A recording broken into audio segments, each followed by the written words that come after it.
Hello students, अपन ने पढ़ लिया था अपना जो लास्ट टॉपिक था उसमें था कि श्वसन संबंधी क्षमताएं, श्वसन का आयतन, इन श्वसन की क्रियाविधि, निज श्वसन और उच्च श्वसन किस प्रकार से कंप्लीट होता है, ये सारी की सारी चीजें अपन ने क्लियर कर ली थी। आज अपन डिस्कस करेंगे कृत्रिम श्वसन, आर्टिफिशियल रेस्पिरेशन क्या होता है और श्वसन संबंधी बीमारियों के बारे में आज अपने ये दो टॉपिक रहेंगे। तो कृत्रिम श्वसन या आर्टिफिशियल रेस्पिरेशन क्या होता है? जब किसी भी प्रकार की कोई दुर्घटना घटित हो जाती है, जैसे कि डूबना या फिर कार्बन मोनोडाइऑक्साइड की अधिकता या फिर अन्य किसी प्रकार की गैसीय विषालुता या विद्युत प्रघात एवं अन्य परिस्थितियां, कोई भी कंडीशन हो जिसमें क्या हो, किसी व्यक्ति का श्वास रुक जाता हो, उस कंडीशन में क्या किया जाता है, उसे किसी उपकरण के द्वारा या मनुष्य के द्वारा क्या दिया जाता है, श्वसन दिया जाता है। वो प्रोसेस क्या कहलाती है? कृत्रिम श्वसन कहलाती है। ठीक है। आर्टिफिशियल रेस्पिरेशन में क्या होता है? किसी भी प्रकार की दुर्घटना घटित होने पर किसी व्यक्ति का क्या होता है, रेस्पिरेशन, श्वसन की प्रोसेस रुक जाती है। उस कंडीशन में क्या किया जाता है, व्यक्ति जो होता है उसको किसी उपकरण के द्वारा या मनुष्य के द्वारा O2 देकर बचाया जाता है। यह प्रोसेस कृत्रिम श्वसन कहलाती है। अगर कृत्रिम श्वसन में मुख्य विधि की अपन बात करें तो कौन सी विधि आती है? मुंह के द्वारा श्वसन देना। अब मुख के द्वारा श्वसन कैसे दिया जाता है? अगर अपन इसके स्टेप्स की बात करें तो कोई भी रोगी व्यक्ति होता है, चाहे वो मतलब उसके साथ कोई दुर्घटना घटित हो, किसी भी प्रकार से पीड़ित हो, जिसको श्वसन नहीं आ रहा हो, उस रोगी व्यक्ति को क्या किया जाता है, उसके माथे के ऊपर अपना एक हाथ रखा जाता है और जो दूसरा हाथ होता है उसकी गर्दन के नीचे लगाया जाता है और गर्दन को थोड़ा ऊपर खींचा जाता है, जिससे क्या हो, बंद श्वसन मार्ग रुक जाए। और फिर क्या किया जाता है, रोगी जो व्यक्ति होता है उसके मुंह के पास मुंह ले जाकर वायु भरी जाती है। और कितनी वायु भरी जाती है? 1 मिनट के अंदर 12 बार से ज्यादा, ज्वारीय आयतन से भी दोगुनी वायु उसके मुंह के अंदर भरी जाती है। और फिर क्या किया जाता है, रोगी के मुख या नाक को खुला छोड़कर उच्च श्वसन की क्रिया को मापा जाता है। ये देखा जाता है कि रोगी व्यक्ति में उच्च श्वसन की प्रोसेस हो रही है या नहीं हो रही। इस प्रकार से कृत्रिम श्वसन की प्रोसेस कंप्लीट होती है और जो रोगी होता है उसमें श्वसन की प्रक्रिया वापस से शुरू की जा सकती है कृत्रिम श्वसन के द्वारा। ये होता है अपना कृत्रिम श्वसन, जिसमें मुख के द्वारा दूसरे जो रोगी व्यक्ति होता है उसके मुख में हवा भरकर उसकी श्वसन की प्रोसेस को स्टार्ट किया जाता है। आजकल कृत्रिम रूप से कई उपकरण भी आते हैं जिसके द्वारा क्या होता है, कृत्रिम श्वसन की प्रोसेस कंप्लीट होती है। अब अपन पढ़ेंगे श्वसन संबंधी डिसीज, कितनी बीमारियां होती, श्वसन संबंधी कौन कौन से रोग होते हैं और ये इम्पोर्टेंट भी है। कोई भी एक डिसीज, कोई भी एक रोग आपसे 1 नंबर में या 2 नंबर में पूछ सकते हैं। तो अपना टॉपिक है श्वसन संबंधी रोग, मतलब रेस्पिरेटरी डिसऑर्डर्स।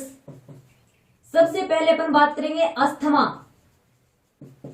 या दमा।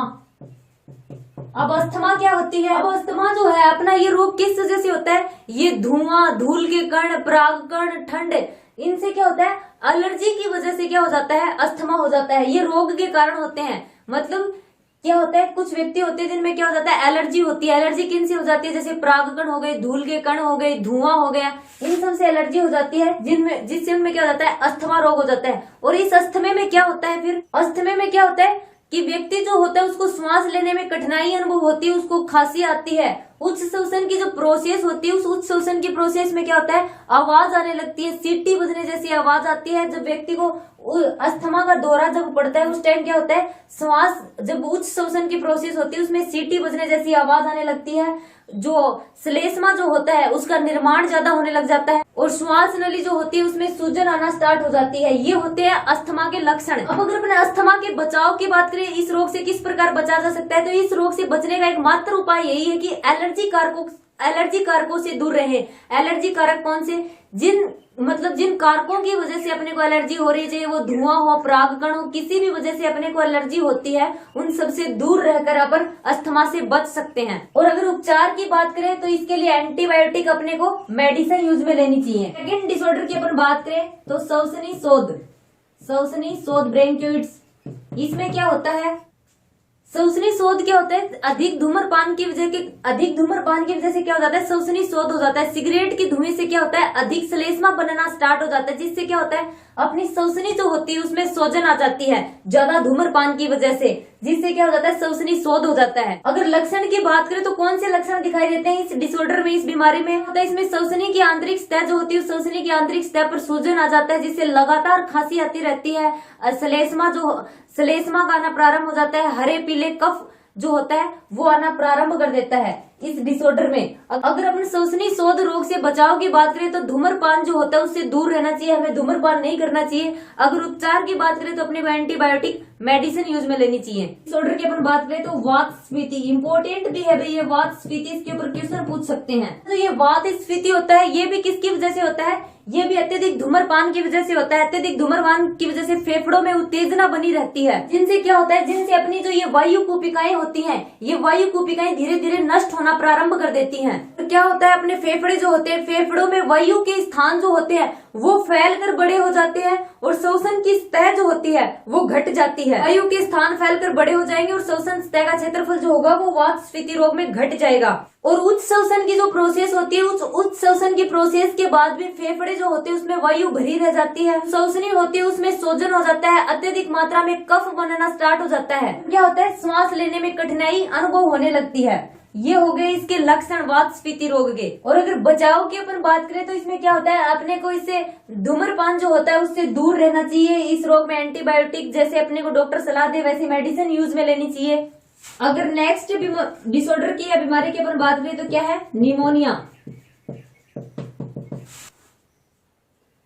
तो निमोनिया जो होता है ये किस वजह से होता है, आपने पहले भी पढ़ा होगा, ये स्ट्रेप्टोकोकस निमोनियाई जो जीवाणु होता है उसके फेफड़े में संक्रमण की वजह से क्या होता है, निमोनिया रोग हो जाता है। और इस जीवाणु के संक्रमण से क्या हो जाता है, अपनी वायु कूपिकाएं जो होती हैं इनमें क्या भर जाता है, श्वेताणु जो होते हैं, मर्त कोशिकाएं जो होती हैं या तरल पदार्थ भर जाता है, जिससे क्या होता है, फेफड़ों में सूजन आ जाती है। और रोगी जो होता है उस रोगी को सांस लेने में बहुत ज्यादा कठिनाई अनुभव होती है। और अपना जो ये निमोनिया होता है, ये निमोनिया अधिकतर वर्द होते हैं उनमें और बच्चों में होने के चांस ज्यादा होते हैं, जिसे उपचार के लिए अपने एंटीबायोटिक या ब्रोंकोडायलेटर मेडिसिन जो है उनका यूज करना चाहिए।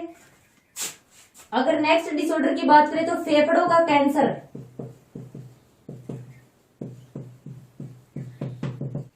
और फेफड़ों का कैंसर किसकी वजह से होता है, धूम्रपान की वजह से। जो मतलब सिगरेट वगैरह होते हैं, सिगरेट के धुएं में जो रसायन उपस्थित होते हैं, मुख्य रूप से निकोटीन जो है वो प्रमुख रोगजनक है फेफड़ों के कैंसर का। क्या होता है, धुएं की वजह से श्वसनियां जो होती है उसमें उत्तेजना होती है, जिससे क्या होता है, वहां पर अनियंत्रित कोशिकाओं का विभाजन शुरू हो जाता है। अनियंत्रित कोशिकाओं के विभाजन से फिर क्या होता है, ट्यूमर बन जाती है। ट्यूमर मतलब जब अनियंत्रित कोशिकाओं का विभाजन होता है तो कोशिकाओं का जो समूह बन जाता है, जो गुच्छा बनता है, उसको अपन ट्यूमर बोलते हैं।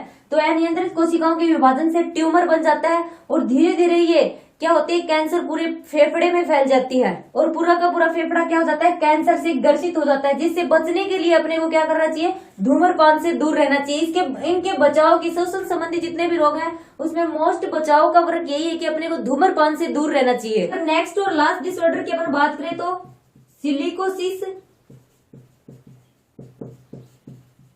या एस्बेस्टोसिस।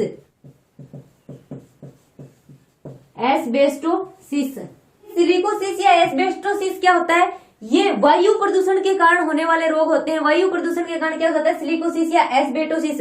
मुख्य रूप से वे श्रमिक जो सिलिका या एस्बेस्टोसिस के कारखानों में काम करते हैं, उन श्रमिकों में ये रोग होने की संभावना ज्यादा होती है। जब ये वहां पर काम करते हैं तो श्वसन के साथ ये पदार्थ भी क्या चले जाते हैं, अंदर चले जाते हैं, जिससे क्या होता है, श्वसनी जो होती है उस पर सूजन आ जाती है। और ये दोनों ही रोग बहुत ही घातक होते हैं। इनसे जितना ज्यादा बचा जा सकता है उतना ज्यादा बचने का प्रयास करना चाहिए। ठीक है, ये तो थे अपने मोस्टली जो अपनी बुक में दे रखे थे श्वसन संबंधी रोग। इसमें सिलिकोसिस एवं जो अपना वात स्फीति रोग है ये बहुत ही इंपॉर्टेंट है, यहाँ से क्वेश्चन पूछ सकते हैं। तो अब यहाँ पर अपना जो ह्यूमन रेस्पिरेटरी सिस्टम था ये यहीं पर कंप्लीट हो जाता है। और अपना जो अब नेक्स्ट चैप्टर रहेगा उसमें अपन डिस्कस करेंगे blood circulatory system in human, मतलब मानव में परिसंचरण तंत्र का अध्ययन, जो अपन नेक्स्ट वीडियो में देखेंगे।